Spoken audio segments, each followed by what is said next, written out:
رحم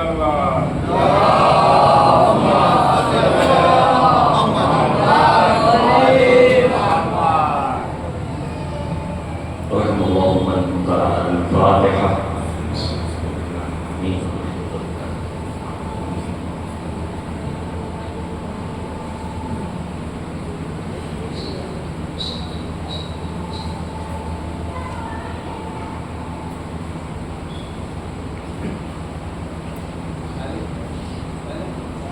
ما شاء الله لا حول ولا قوة إلا بالله العلي العظيم. حسبنا الله ونعم الوكيل، نعم المولى ونعم النصير.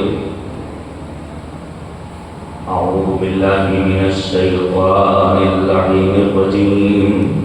بسم الله الرحمن الرحيم. رب اشرح لي صدري ويسر لي أمري واحلل عقدة من لساني يفقهوا قولي. الحمد لله رب العالمين، والعاقبة للمتقين، والجنة للمؤمنين، والنار للملحدين والمنافقين والكافرين والعاصين والظالمين. وصلى الله على سيدنا ومولانا وحبيب قلوبنا وطبيب نفوسنا وشفيع ذنوبنا أبي القاسم المصطفى محمد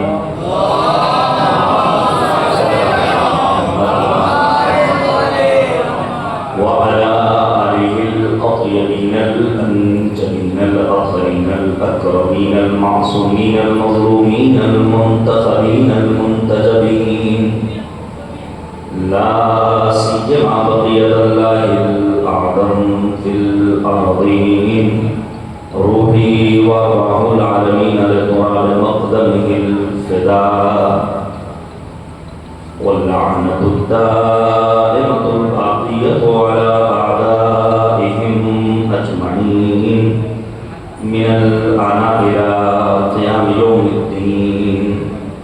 آمين يا رب العالمين.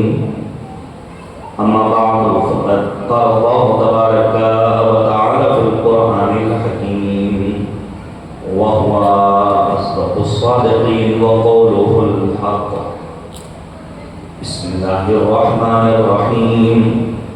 ذلك ومن يعظم شعائر الله فإنها من تقوى القلوب. صلوات الجلال.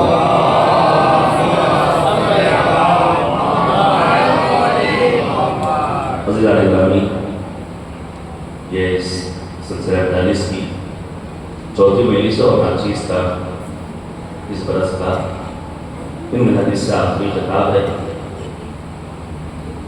ابتدائی سفر میں خدا کریم کی بارگاہ میں دعا کرتے ہیں پروردگار ہماری اس عطاداری کو اپنی بارگاہ میں شرف قبولیت عنایت فرمائے، اور یہ ہماری زندگی کا آخری محرم سفر نہ ہو کر کے آئندہ برسوں میں بھی مظلوم کربلا امام حسین کا فرش غم بچھانے والوں میں ہمیں قرار دے.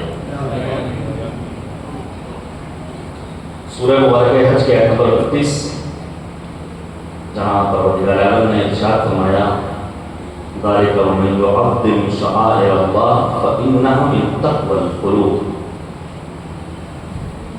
الہی شعائر کی تعظیم کرنے والے یہ بات سمجھ لیں کہ یہی دلوں کا تقویٰ ہے. انہی شعائر الہی میں سے یہ ابدال سیادہ، یہ ابدال سیغم، یہ یاد سرکار سید الشہداء، یہ تذکرہ شہداء کربلا علیہم الصلاۃ والسلام. جلدی سے میں ایک بات عرض کر دوں، مجالس غم اور یاد شہداء کربلا کیوں؟ ہم نے دیکھا ہے دنیا کا دستور ہے، دنیا میں ہر انسان کو عزت و احترام و تقریب کی نگاہ سے دیکھا جاتا ہے جو اہل دنیا کی نگاہ میں قابل قدر. ارسطو کا نام لیا جاتا ہے، افلاطون کا نام لیا جاتا ہے. ہم اپنے ملک میں آ جائیں تو اے پی جے عبدالکلام صاحب کا نام لیا جاتا ہے. یعنی یہ دنیا کا دستور ہے کہ دنیا والے اہم شخصیات کی یاد بناتے ہیں اور وقتاً فوقتاً ان کا تذکرہ کرتے رہتے ہیں۔ آپ سوچیے اگر دنیا میں کوئی ایسا انسان جس نے کسی ایک فیلڈ میں، کسی ایک ملک کے لیے، کسی ایک خطے کے لیے کوئی خدمت انجام دی ہو تو پہلے دنیا اسے قدر کی نگاہ سے دیکھیں۔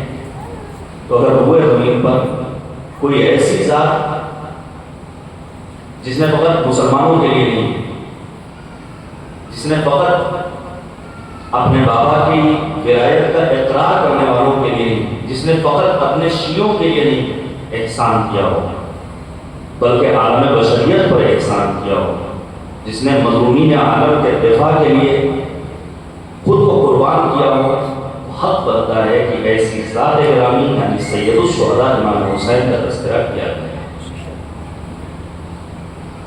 تذکرہ اس لیے بھی ضروری ہے تاکہ یہ تذکرہ آج کے دور میں ہم جیسے انسانوں کے لیے عبرت کا مقام بنا ہے۔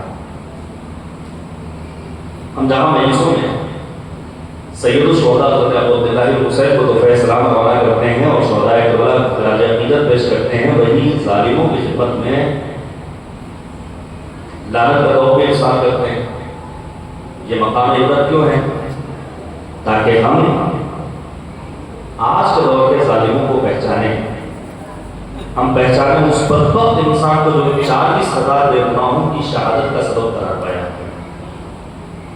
ہم پہچانیں ان مظلوموں کو جو آج کی ترقی یافتہ نام نہاد دنیا میں ظلم و بربریت و تشدد کو برداشت کر رہے ہیں اور عالم انسانیت سکوت اختیار کیے ہوئے، لیکن ہیں ایسے حق کے جیالے، ہیں ایسے امام حسین کے بدوالے، ہیں ایسے کربلا کے چاہنے والے جو آج بھی ان مظلومین عالم کے لیے صدائے احتجاج بلند کر رہے ہیں۔ انہیں تمام امراض و مقاصد میں جلدی سے سن لیجیے، بہت اہم موضوع ہے اور میں کوشش کروں گا آج کی مجلس میں تذکرہ کر سکوں ولی نعمت محور کائنات یوسف زہرا حضرت صاحب الزمان عجل اللہ تعالی فرجہ الشریف کا اللہم صلی علی محمد۔ چونکہ شب جمعہ ہے اور تذکرہ ہونا چاہیے امام زمانہ کا، شہید عابدی کی بات میں نے شاید پیش کی تھی کہ انہوں نے یہ بات بیان کی تھی کہ ہم اپنے گزشتہ ائمہ کے لیے سب کچھ کرتے ہیں، ان کی یاد بھی مناتے ہیں، ان کے لیے پروگرامز کا اہتمام بھی کرتے ہیں، ہونا بھی چاہیے، لیکن وہ امام جو ہمارا اپنا زندہ امام ہے اس کے بارے میں ہم کچھ نہیں سوچتے۔ ان مجالس اعلیٰ اور ان تذکرے شہداء کربلا کے پروگرامز کا ایک مقصد یہ ہے کہ ہم اپنے دشمنوں کو پہچان سکیں۔ ابھی ہمارے یہاں دشمن شناسی نہیں، یعنی ہم بعض علاقوں میں ایسے پہنچے ہیں جہاں ہم سے مسلمین نے شکایت کی کہ مولانا سال بھر اٹھنا بیٹھنا مرنا جینا غم خوشی ہر موقع پر ہماری بستی کے تمام افراد ایک دوسرے کے ساتھ رہتے ہیں، لیکن جیسے ہی فلک پر محرم کا چاند نمودار ہوتا ہے اختلافات شروع ہو جاتے ہیں۔ قرآن مجید کے 13 سوروں کی ابتدا پروردگار نے دشمن شناسی سے کی ہے۔ میں جلدی سے آپ کے سامنے ایک بات پیش کرنا چاہتا ہوں تاکہ تاریخ کربلا کو اس زاویے سے بھی دیکھا جائے۔ وہ افراد جو واویلا مچا رہے ہیں کہ آج کی کربلا مت کو، آج کا حسین مت کو، آج کا ابن زیاد مت کو، میں صرف ان سے گزارش کروں گا آپ کو کچھ نہیں کرنا ہے۔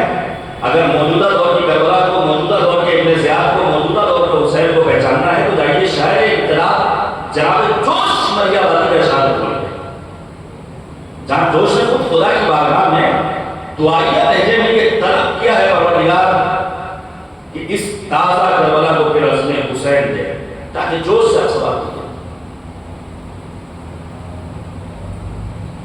سرکار سید الشہداء نے جب جناب مسلم ابن عقیل کو کوفے بھیجا ہے تو کوفے کے گورنر کون ہے؟ نعمان ابن بشیر۔ کہ نعمان کون ہے؟ ابھی آپ نے مجھے سے سنا اور تمام علماء بیان کرتے رہتے ہیں کہ اہل بیت طاہرین علیہ السلام سے دشمنی وہی کرے گا جس کے نطفے میں خرابی ہو، یا صاف صاف کہا جائے وہ حرام زادہ ہو۔ نعمان ابن بشیر کے دل کے ایک گوشے میں سید الشہداء کا احترام تھا، لیکن یزید نے کیا چاہا کی کہ جیسے ہی اس نے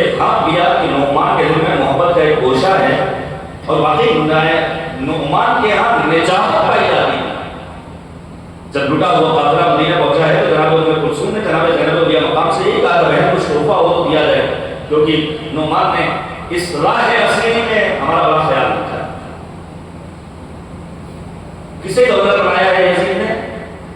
ابن زیاد۔ ابن زیاد کہاں موجود ہے؟ بصرے کی سرزمین پر۔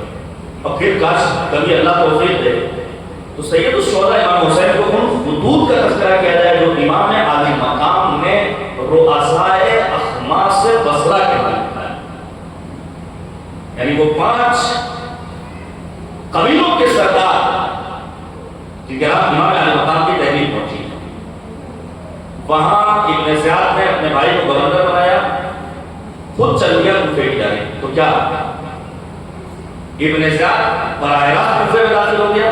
یہ لمحہ فکریہ ہے، یہ غور کرنے کا مقام ہے، یہ عبرت کا مقام ہے، یہ نتیجہ لینے کا موقع ہے۔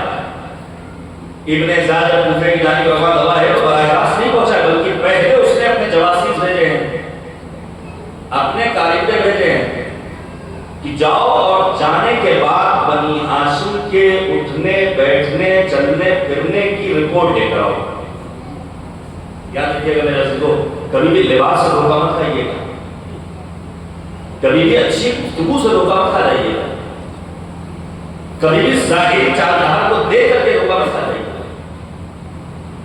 جیسی رپورٹ مل گئی ابن زیاد کو تو کیا لکھا ہے ہمارے کہ ابن زیاد چہرے پر نقاب ڈالتا ہے، اور نقاب ڈالنے کے بعد بالکل اسی انداز سے چل رہا ہے تو سرکار سید الشہداء فرزند زہرا مرضیہ امام حسین کے چلنے کا انداز تھا۔ ابن زیاد کوفے پہنچا ہے، اہل کوفہ نے یہ سوچ کر ابن زیاد کا استقبال کیا کہ ہمارا امام حسین کوفے میں آ گیا، مرحبا بکم علی ابیکم، کھجور کے پتے لے کر ایک خاتون کی قیادت میں اہل کوفہ ابن زیاد کا استقبال کر رہے ہیں، کیا سوچ کر کہ فرزند رسول حسین ابن علی ہمارے یہاں آ گئے۔ لیکن یہ امام حسین نہیں تھے، کون تھا؟ ابن زیاد مرحوم سوا۔ آخر اہل کوفہ نے اس دور میں نمائندہ امام حسین جناب مسلم سے یہ پوچھنے کی زحمت کیوں نہیں کی؟ مسلم آپ بتائیے آنے والی ذات کے امام حسین کی ذات گرامی ہے۔ ابن زیاد نے کیا کام کیا ہے؟ ابن زیاد نے 1400 سال پہلے امام کے چاہنے والوں کا رشتہ منقطع کیا ہے امام کے نمائندے سے۔ اس دور کے ابن زیاد نے نمائندہ امام حسین سے امام حسین کے چاہنے والوں کا رابطہ منقطع کیا۔ آج کے دور کے ابن زیاد یہ چاہتے ہیں کہ موجودہ دور میں امام زمانہ کے نمائندوں سے، مراجع اعظام سے، مجتہدین ذوی الاحترام سے، علماء کرام سے شیعوں کا رابطہ کمزور بنایا جائے۔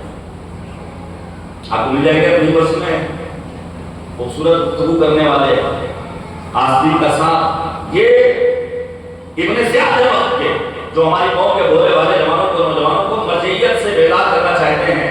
یاد رکھیے گا، فقیہ حدیث کی عزت سے کھیلنے والے خود اپنی آبروئی نظر بات کرتے ہیں، اور جنہیں یہود و نصارہ خرید لیتے ہیں وہ ہم گاہوں میں گھس کر فساد کرتے ہیں۔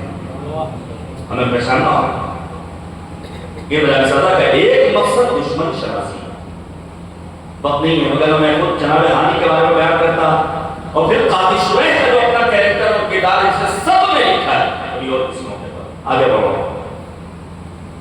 ان مجالس اعلیٰ نے ہمیں اور آپ کو لینا کیا ہے؟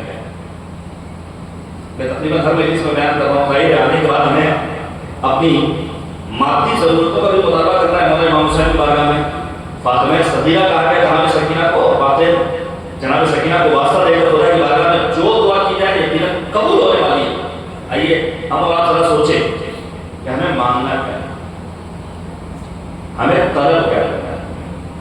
میں نے آپ سے عرض کیا تھا، ظرفیت میں جتنا اضافہ ہوتا چلا جائے گا، اس خانوادے کی جانب سے عطا میں اتنا اضافہ ہوتا چلا جائے گا۔ دینے والے کی عطا میں کوئی کمی جلدی سے سن لیجیے۔ رسول اکرم ختم مرتبہ سرکار رسالت ماں حضرت محمد مصطفیٰ صلی اللہ علیہ وسلم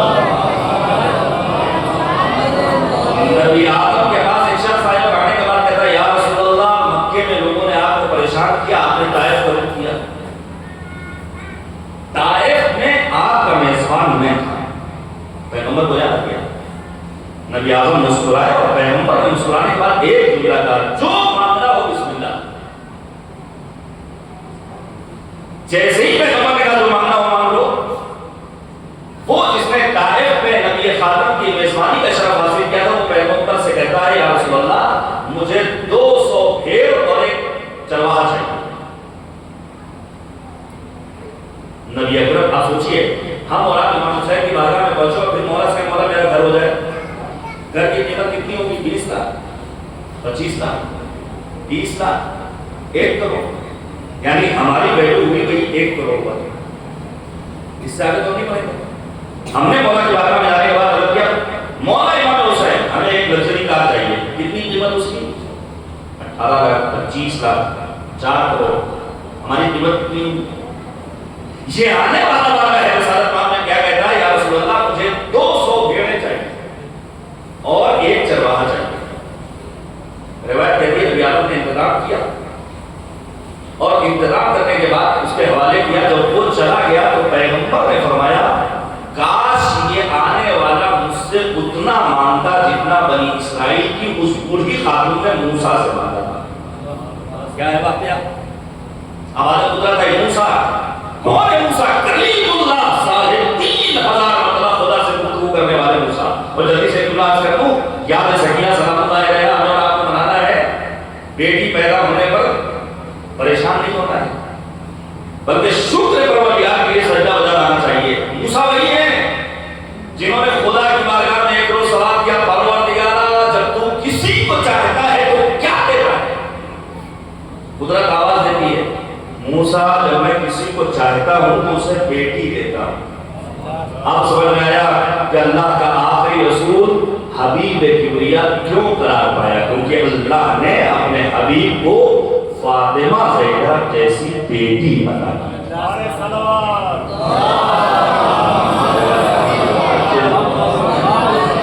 تو عزیزان گرامی جناب موسیٰ تک اللہ کا پیغام پہنچا. موسیٰ اپنے بھائی یوسف کو منتقل کرو فلسطین کی سرزمین پر. موسیٰ کہتے ہیں پروردگار مجھے نہیں مارو. کہاں ہے قبر یوسف؟ قدرت نے آواز دی موسیٰ بنی اسرائیل کے فنا محلے میں ایک بوڑھی خاتون ہے اسے ایڈریس معلوم. جناب موسیٰ وہاں پہنچ گئے اور جانے کے بعد کہتے ہیں مجھے میرے بھائی یوسف کا ایڈریس بتا دو. دیکھیے وہ خاتون بڑی تیز ہوش اس نے فوراً کہا میں بتاؤں گی لیکن اعلیٰ شرط کی. میرے بھی اپنے کچھ شرط و شروط. اب موسیٰ نے سوچا کہیں اس نے کوئی شرط رکھ دی اور اس سے کوئی ڈیمانڈ رکھ دی تو میں دوں گا کہاں سے؟ ایک جملہ اگر آپ سمجھ جائیں گے تو دعاؤں سے نوازیے گا اور پھر پورا دین سمجھ میں آ جائے گا. عقیدہ تو ہی سمجھ میں آ جائے گا. جیسے ہی اس نے کہا اعلیٰ شرط کی میں بتانے کے لیے تیار ہوں لیکن میری اپنی کچھ شرط ہے ٹرمز اینڈ کنڈیشن. جناب موسیٰ پیچھے ہٹے. پھر قدرت نے سوال کیا موسیٰ کیا ہوا؟ جناب موسیٰ نے خدا کو خطاب کر کے کہا پروردگار بتانے کو تو وہ تیار ہے اس کا ایڈریس بھی معلوم ہے لیکن اس کے اندر کچھ مطالبات ہیں میں دوں گا کیا؟ سنیں گے جواب. قدرت اور مشیت آواز دیتی موسیٰ شرط قبول کر لو دینا مجھے ہے تمہیں نہیں دینا ہے. یہ ہم اور آپ خدا میں قربان نہیں کرتے ہیں سوچتے ہیں ہماری جیب سے پیسہ ختم ہے ہماری جیب سے پیسے کم ہو جائیں گے ہمارے والد سے پیسے چلے جائیں گے ہمارا اکاؤنٹ خالی ہو جائے گا. کیا کہنا کریم پروردگار کا قرآن مجید میں پروردگار نے جو تعبیریں استعمال کی ہیں مالک کہتا ہے فی اموالہم حق للسائل والمحروم. ہم نے مالداروں کے حق میں مالداروں کی دولت میں پہلے سے حق رکھا ہے سائل کا بھی محروم کا بھی. میں مال رکھنا ہوں جو ہم نے تمہیں دیا اسے تمہیں خرچ کرنا ہے. کیا مطلب پروردگار نے آواز دی کہ تمہیں نہیں دینا ہے مجھے دینا ہے. موسیٰ نے شرط تو عزیزان گرامی اب موسیٰ کہتے ہیں کیا ہے تمہاری شرط؟ وہ خاتون ایک جملہ کہتی ہے اے موسیٰ نبی خدا میری شرط یہ ہے کہ مجھے جنت میں آپ کی معیت چاہیے. ہم میں سے کتنے لوگوں نے دعا کی کہ پروردگار سرکار سید الشہداء کا واسطہ ہے جنت میں امام عالی مقام کی معیت میرے شامل ہے. اس سے بڑی کوئی دولت ہو سکتی ہے؟ کہ سرکار سید الشہداء کا ساتھ ہم اور آپ کو نصیب ہو جائے. لیکن ہم فرش غم پر بھی بیٹھتے ہیں. بہت سارے لوگ ہمارے مومنین ظاہر داخل ہو جاتی ہے اس مجلس میں, اور زبان مدرسہ انتظامیہ کو سوچنا بھی پڑے گا کہ کیسے اس مسئلے کو حل کیا جائے. ہر چیز کا اپنے ایک وقت معین ہو تو اس میں بھی لذت بھی ہے, مزہ بھی آتا ہے. جلدی سے سنیے. ہاں اور آپ فرش غم پر بھی پہنچتے ہیں تو 100 طرح کی باتیں ہمارے ذہنوں میں چل رہی ہوتی ہیں کہ آئندہ روز مثلاً دکان کتنے بجے کھولنا ہے, فلاں سے قرضہ واپس لینا ہے, فلاں کو پیسہ دینا ہے, بجلی کا بل جمع کرنا ہے, لائٹ کا کنیکشن صحیح کروانا ہے, گٹر اور سیور چوک ہے اس کو صحیح کروانا ہے, سباسد اور ایم ایل اے کو کرموت کے علاقے کے ایپلیکیشن دینا ہے کہ یہ سڑک بن جائے. 100 طرح کی باتیں ہمارے ذہن میں چل رہی ہوتی ہیں. ہمیں جلدی سے آپ کے سامنے پیش کریں. میں نے ایک جملہ کہا تھا, کاش آپ کے ذہنوں تک وہ بات پہنچ گئی ہو. اور زیادہ عاشورہ کا فطرہ فَأَسْأَلُ اللَّهَ الَّذِي أَكْرَمَ مَقَامَكَ وَأَكْرَمَنِي بِهِ أَن يَجْعَلَنِي طَلَبَ ذَلِكَ مَعَ إِمَامٍ مَنْصُورٍ. یہ کیا ہے جملہ؟ اس جملے کا پیغام یہی تو ہے, پروردگارا اس حسین کا واسطہ جس کو تو نے غریب بنایا اور ان کی کرامت کے نتیجے میں مجھے صاحب عزت بنایا. بس رزقی زیرو ہیں. اگر ذات سید الشہداء کے نام سے ہمارے نام کا پرچار نہ ہو, پہچان نہ ہو, ہماری شناخت نہ ہو, یہ تو کمزور افراد ہوتے ہیں جو سوچتے ہیں ہماری خطابت, ہماری شاعری نہیں. یہ صدقہ ہے سرکار سید الشہداء, امام العزہ, امام الحریہ حضرت عبداللہ حسین علیہ السلام کا, تو ان کی عزت کے صدقے میں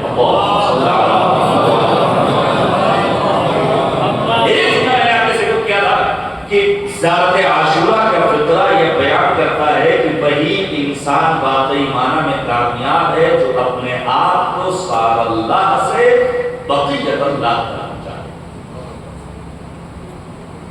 کمال یہ ہے کہ ان مجلسوں کے صدقے پر, ان مجلسوں کے سائے میں, انتخابات کے ذریعے ہماری قوم کے افراد, ہم جیسے لوگ اپنے آپ کو لشکر امام کمالہ کے لیے آمادہ کریں.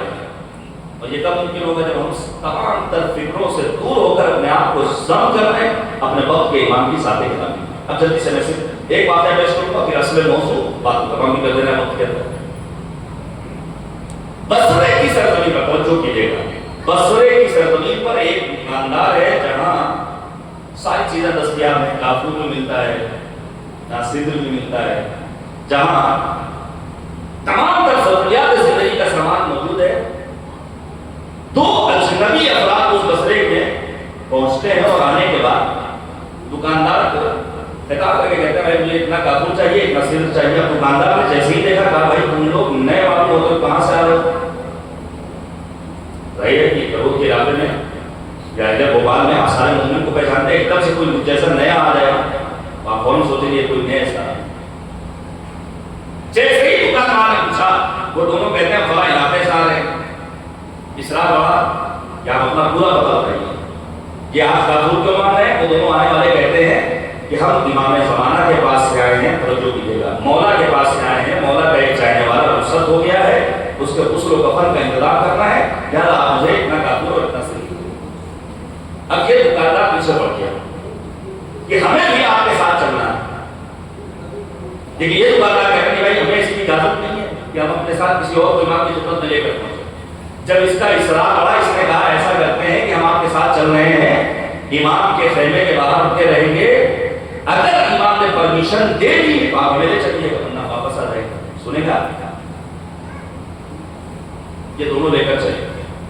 بیچ میں دریا انہوں نے کہا بسم اللہ کہو, ادھر چلے جاؤ. یہ بسا کے دریا میں پہنچا کہ آسمان سے پانی برسنے لگا. اب جیسے ہی پانی برسنا شروع ہوا, اس نے سوچنا شروع کیا کہ میں نے کل گزشتہ روز سادو بنایا تھا. سادو چھت پر پھیلا ہوا ہے, بارش میں یہ سادو خراب ہو جائے. یہ لوگ پہنچ گئے. جانے کے بعد امام سے کہتے ہیں ایک آپ کا چاہنے والا بڑا اصرار کر کے ہمارے ساتھ آیا ہے, اگر اجازت ہو تو ہم سے آپ تک لے گئے. مولا کیا فرماتے ہیں؟ ردوہ انہو رجل صابونیون, اسے واپس کر دو کیونکہ اس کی فکر میں فقط صابن سجا ہے. اب آپ ذرا سوچئے کہ ہمیں اور آپ کو اپنے وقت کے امام کے لیے کس حد تک آگے بڑھانا ہے کہ ہمارا وقت کا امام ہمیں اپنی بارگاہ میں قبول کر لے. رب کریم کی بارگاہ میں دعا کرتے ہیں کہ ہمیں امام کی معرفت سے سرشار کریں, ہمارے امام کے ظہور قلوب میں تاکید کریں, ہمیں امام کے اعمال و انصار کا قبول ہونے کی توفیق تلاوت فرمائے. دعاؤں کی قبولیت کے لیے صلوات دیجیے گا.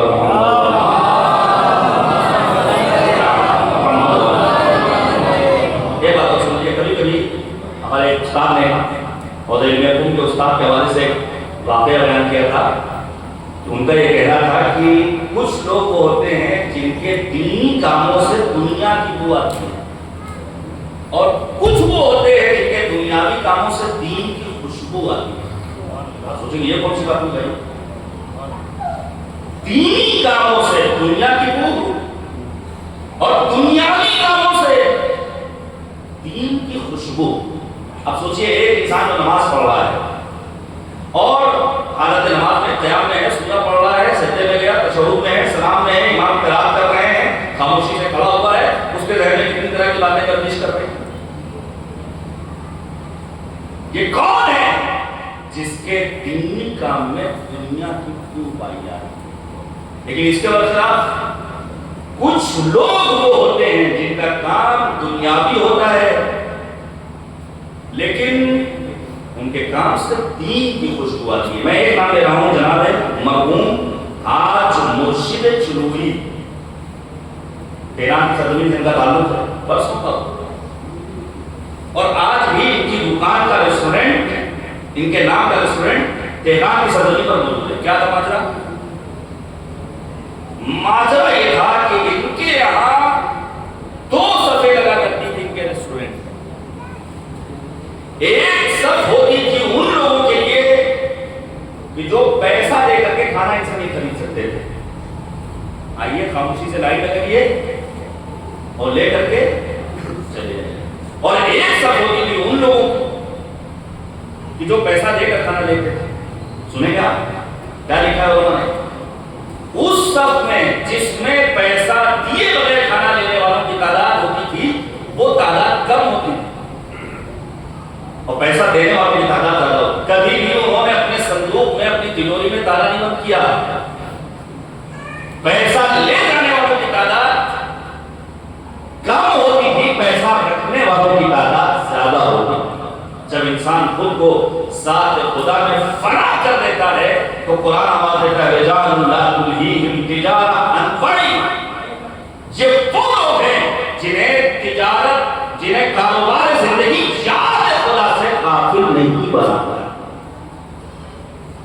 پروردگار کی بارگاہ میں دعا کرنا چاہیے، پروردگار ہمیں دنیا سے بالکل الگ کر دے. البتہ دنیا سے الگ کرنے کا مطلب یہ نہیں کہ انسان پھر دکان نہ کھولے، آفس نہ جائے. نہیں، کافر کی یہ پہچان کیا آفات میں گم ہے، مومن کی یہ پہچان کہ گم اس میں ہے آفات. ایک تعبیر ہم آپ استعمال کرتے ہیں التجافی.